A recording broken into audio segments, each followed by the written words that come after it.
lijepo ovako rano ujutro gotovo na tašte imati mlade i uspješne goste. Pogotovo kad su to Gospa i Kapelan. Dobro jutro, hvala. Dobrodošli. Ko je Gospa, a ko Kapelan? Pa, evo... Ja bi bila Gospa.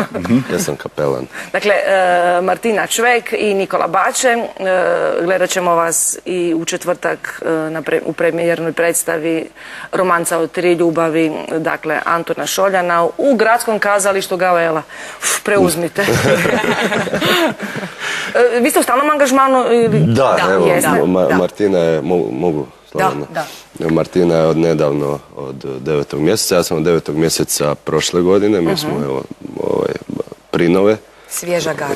Ajde, neka smo vas lupnuli po stražnici, zaplakali ste i sad pustili vas u život. Da, i odmah su nas pustili baš to u život, odmah su nam dali premijeru za premijerom, tako da ne odmaraju nas, to je dobro. Pa mislim, morate opravdati plaću koju dobijate. Dobro, se ističe, ovo što sve treba državi naplatiti. Romanca o tri ljubavi, vas je dvoje, treća ljubav se odnosi na što?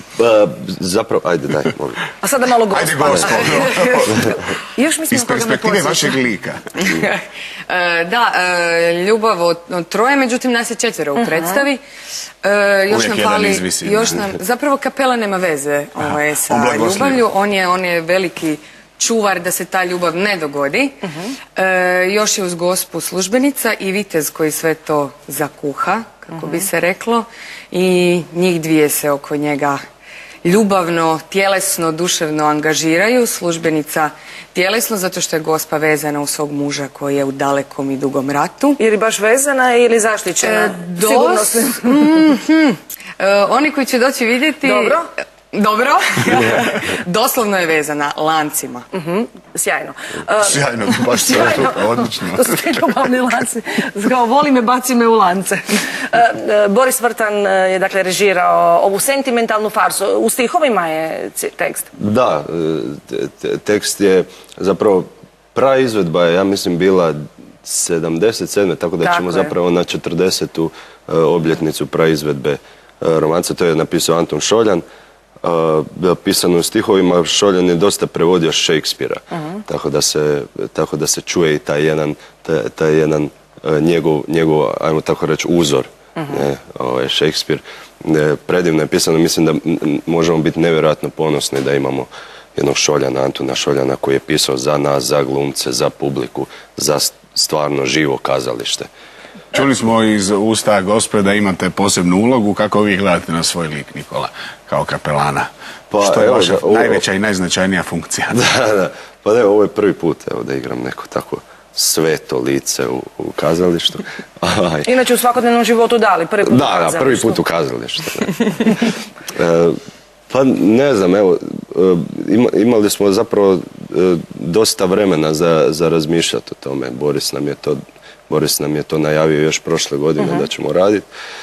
Tako da nas je dosta malo i tako da smo mogli dosta o tome međusobno razgovarati, nekako se konzultirati u vezi svega toga. Za svih nas su to nekakve nove situacije u kojima smo, pogotovo baš zato jer nismo imali još toliko prilike igrati u kazalištu, pa i meni Kapelan i Igoru vitez, Teni Nemet, službenica. Mislim da je za svih nas to neka nova situacija. Martina, na našem velikom ekranu vidim raskošne kostime. Tko je autor kostima?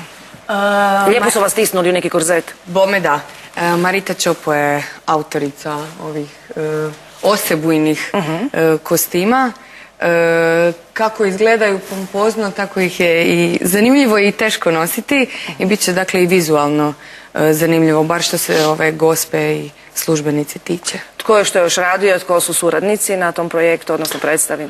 Pa da, jesmo rekli Igor Kovač, dakle vitez, Tena Nemet Brankov službenica, Martina Gospa, ja sam Kapelan, Boris je redatelj, Barbara Borčić je scenografkinja, Marita Čopo je kostimografkinja. Asistentica redatelja Hana Zrnčić-Dim. Tako da smo jedna mala ekipa koja... Da. Svi se znate, Svi se znamo. Ali zgodno je, evo, rekli ste da je praizvedba bila 77. u teatru ITD, to je Tomislav Radić radio, a sada ste vi u četvrtak, a u Splitu će uskoro isto biti... Ja mislim za tjedan dana. Tako je, na njihovoj sceni 55 ili kako li se zove, u Hrvatskom narodnom kazalištu u Splitu. Tako da romansa... Moramo i pozvati na službeno putovanje prema Splitu, da malo to bolje prouče, da razmijenite iskustva. Vidjeli smo da ženski kostimi su zahtjevni, vi niste imali nikakvih problema sa svojim. Ja još razmišljam da li da stavim križ ili ne, meni je samo, ja imam jednu haljinu. Cijelu predstavu samo nema preslačenja. Ispod imam taj. Samo da vas pitam, s obzirom da ste ipak mlada postava, imate li tremu, kako to sad izgleda? Danas još ne ili? Danas već da. Frano vam ima neke tabletice za dan. Da kad bude ono posebna frka, imamo ove zdrave bakterije da preživite taj veliki dan stres. Želimo vam puno uspjeha u ime cijele ekipe Dobro jutro Hrvatska. Kako se kaže, slomite nogu. Da, polomite što god treba da predstava uspije. Nakon što odradite i after party, možete i u petak ujutro doći reći kako je bilo, tako da nema problema. Puno uspjeha i neka bude ta romanca onako kako treba, šoljanovska, posebna, a vi svi koji imate mogućnosti, pokušajte sada pronaći njihove likove na Facebooku i žicati još po koju ulaznicu za premijer. Sretno. Hvala.